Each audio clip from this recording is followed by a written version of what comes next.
Hello guys, hello people, and welcome to my YouTube channel Djsparks W.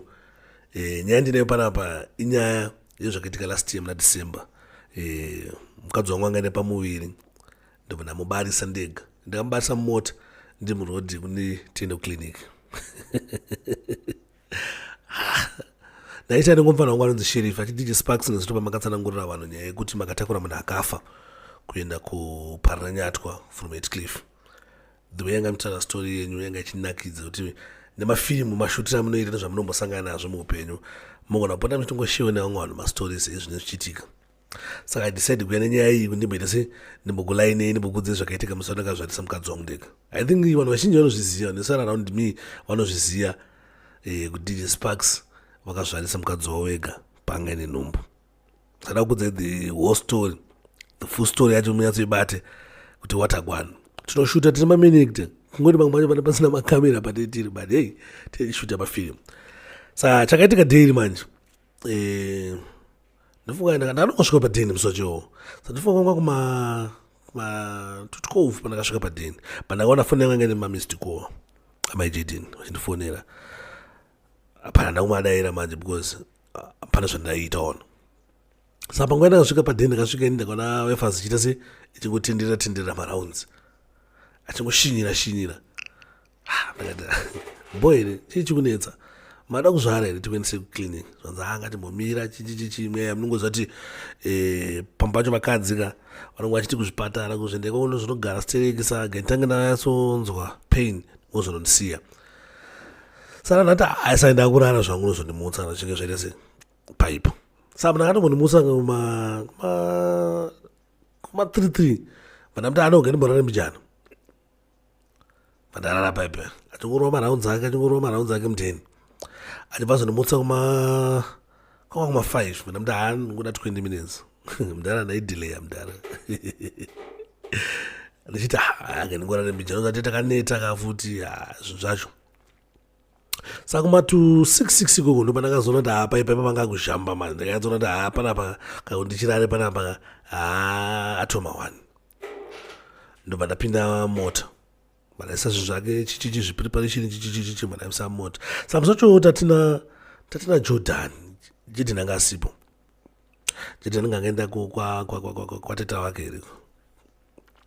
Saka Jordan ndangokumbira ngomumu zvinogara togara nawo padeni kati anawo ndokumbira usiya mukoma ndingomhanya nachi na maJD ku clinic. Saka clinic wataifana kuenda ka boza anga anyoresa kudomboshawa pananga private clinic kamaternity kari kudomboshawa boza angati ina ndisikuda zvokuti ndiende kuma clinic yedu government ichichihamba nezvananga chikukomplaina chitaika kuti manesi acho anozombotibata rafu chichichichichi vandamuti apo ngandikuendese koko kwakuda kwacho ndokwanga akanyoresa. Saka ndakurova mota baba makusena aya ndakananga kudomboshawa kwacho ikoko ndekwamungati ndifunga vanogara vachingopfura pamungati mbijana kumuzasi megomo so ndo badaka clinic kako akarongeka kakatraina.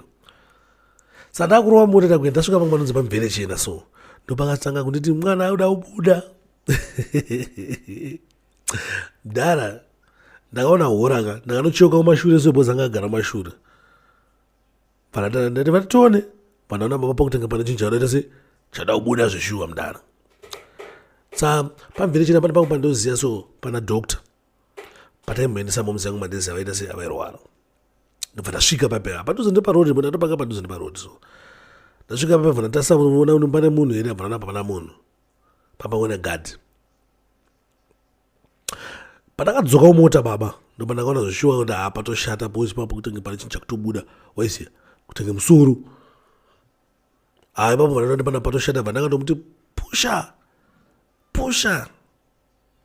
ramba uchipusha varamba achipusha paipa chigai kuti mukona panguva yese ikai before asati asvika payo pane nguva ndakambodaidza unge momsi so but momsi vakaramba kuuya kuzotibatsira zvinoita vakadzi maybe vanonge vachiziva kuti hora kutamba nerufu panapa kana kuti chii vakaramba kuuya vakanditi inini chichibva watoenda because ndiona toti momsi ndimi kwatomboziyawo muri muno chikadzi ini handitomboziva kuti chii chikuitika panapa saka muchinge muri pamona kutibatsirawo.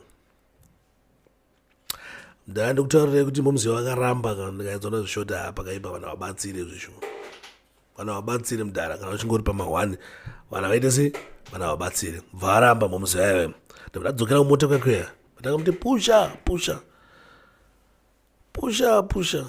apa ndakurova nehana manje saka pakapusha mwana pakabuda mwana akabva buda mwana aita kutambira so ndaenda kutaura kuti akabuda ari mune chimwe chinhu so chinenge cheraundi so amoni ndoshupa here kana ndochi cheraundi so achitanga ari mumvura saka waifanzi yangu yakabva yati zvoni mwana anomwa mvura uyu anomwa mvura kani aizi anga awaridhiwo baibai bosi anga atona kuti gefa ndori kuita se ndori kurara things Djsparks ipapo ndikuseka boizika but ipapo ambasinga nemafanisi saka ini padangu pakanzoti anomwa mvura mwana ndakati bari kuri kunzi mwana anomwa mvura apa muchibhoroma ari ndoma angati omwe mvura umu ndabva ndati chekuruma nemazino sekuru mana chiruma nemazino sobva chaputika mvura yabva yatorasika chichibva ndamba ndakabata mwana ndakudaidza gadhi vaivai unaika mudhara weye kuno kubosi bhegi ramaijedhiri ranga riri pafranda apa iye angagara kumashure ndikati mudhara uya munditamidza uchijira ndimuputiridze chichino mwana apa ndisiku zvanoita sena ndango ndakangona uchinje kungomuputiridza mudhara yakutanga kunyaranyara chamwana ngati iyo mudhara iyo avasingoe kunyaranyara inoyi uya kuno kunditambidze chichijira apoti zvako zvakutaura izvo ukunyara chii ndimwanga kunyara kuti hamukadzi yomunhu chichichichi apa ana kupfeka chichiwaiziya metsi yacho vanati mudhara uyu mukadzi ndevamwe hapana chakumbonya ndindi kukuti uya kuno kune chini chiboti ndakabata kamwana maiziya ndakabata mwana but kuti ndikwanise kuita se kundikwanise kundichiderembere uko bozi remember ka mwana uya anga akakonekta chinzi chikodi chakakonekta mwana mudhara saka ini kundiende kure ka savisingaiti mudhara ndobva ndati hano mudhara mudhara yabva azongosa paine mudhara aitopfuura kumashure aitopfuura neparodhi so ndi anga akatodhakwa mudhara zvanzi mwana achemera uyo bozi ndetodza ndiri pamhozi mudharayo ndanda kuti hasha paipa ndati mudharayo uya utore sini bosi anga kunyaranyara gadhi iyo mudharayo uya unitambidze jira apa ndipfukidze mwana ukuti asekweyo mudhara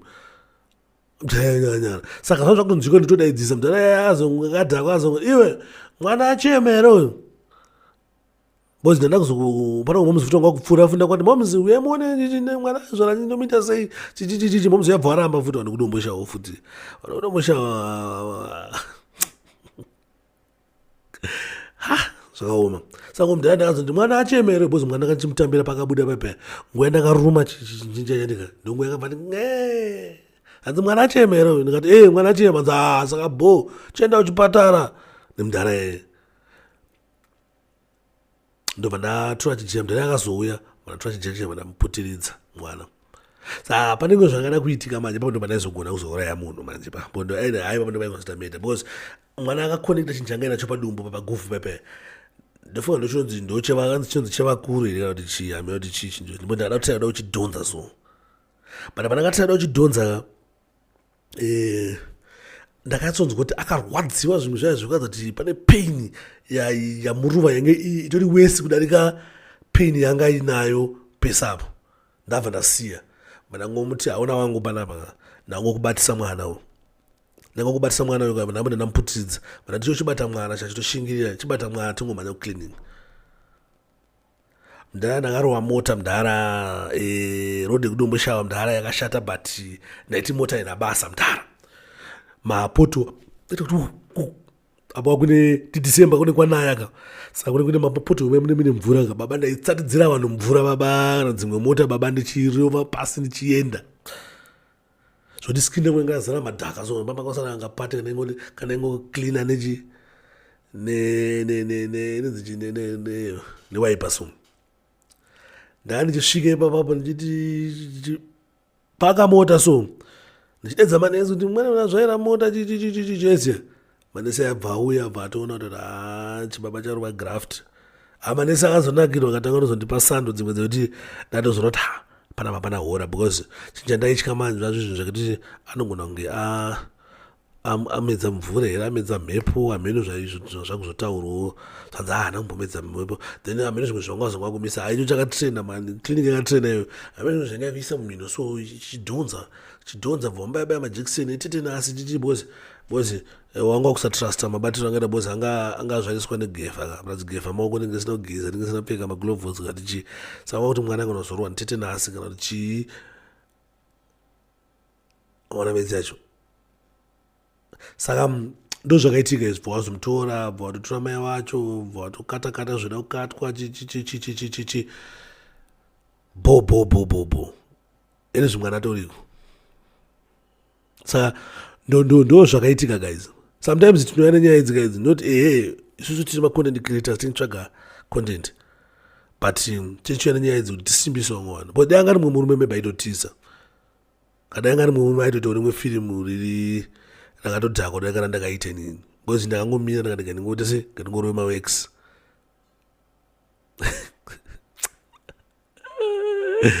mdara unofanira kuona kana mavideos ekana mwana achizvara achizvarwa kuti ukuita ukanoleji mwezi paunosangana nemahwana akaita ngaya pane pakaipa saka guys kana muchinakirwa nezvi zvandikuita izvi kuti ndinongokudzai kuti some of my stories ezvandakasangana nazvo muupenyu zvatosangana nazvo everyday maybe zvoona kuinspire umwe munhu kune umwe munhu hazvisi inspiration hazvo but mudhara apa ndakaita menector boys pandakaona ndakuomberwa maoko nemanesi wayo chinzi hamu chibaba ndipo ndakaona ndoshuwa nanoita menector saka ndo zvakaitika izvi guys ndangondingoshewe nemukastora boza mfana wangu akati but Djsparks munomboshuta tina mamwe mafilm boys andoshuta boys akawanda kana mamwe mafilm anoitika mumasoma angu mudhara ekuti ndakaenda akudze pana munhu chamusa kuti zvikuitika muZimbabwe lezo so anyway guys, thanks for watching, thanks for supporting Zim Reality ITV, thanks for supporting Djsparks YouTube channel.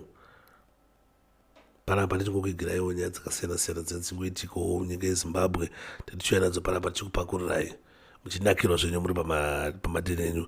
Thanks for watching, thanks for supporting. Don't forget to follow us on all social media platforms. Now it's now easy kungosearcha Djsparks w munobva mangoona information yese about inini, mufollow ma platforms yese and Djsparks w ndo mamiriro akaita chi zvinhu zvacho. Saka musati mafollowa Djsparks, please follow Jesus Christ saishe namuponesi upenyu hwenyu. Tsvagai Jesu achawanika, tsvagai Jesu achaita sei achawanika. Nyaya yedu kuti guys zvafunga ndikunyemba, ngafunga ndikunyemba, vanhu vazhinji vari close to me vanoziva, vamwe relatives angu andozviziva, kana even my friends angu, napenda my friends angu anokuona this angwasa kuconfirm kuti Sparks apa akapedza. Ndakanodzoka nditete mwana padeni, ndamuzvarisa inini